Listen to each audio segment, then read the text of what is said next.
మనిషిగా బ్రతకరా, మంది కొంపలు ముంచకురా, బ్రోకరై పోకురా, తీను మారుకు దొరకకురా. డబ్బు కోసం గడ్డి తింటే తొక్కినారా తీస్తాడు, పరుల కోసం పాటు పడితే నీకు సెల్యూట్ చేస్తాడు.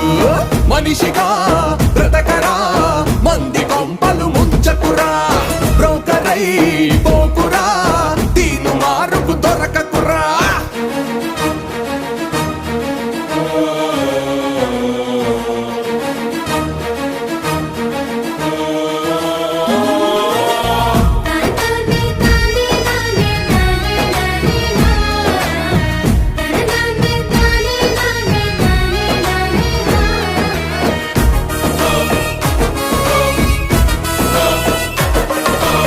నేరము చేసిన వాళ్ళ నీడల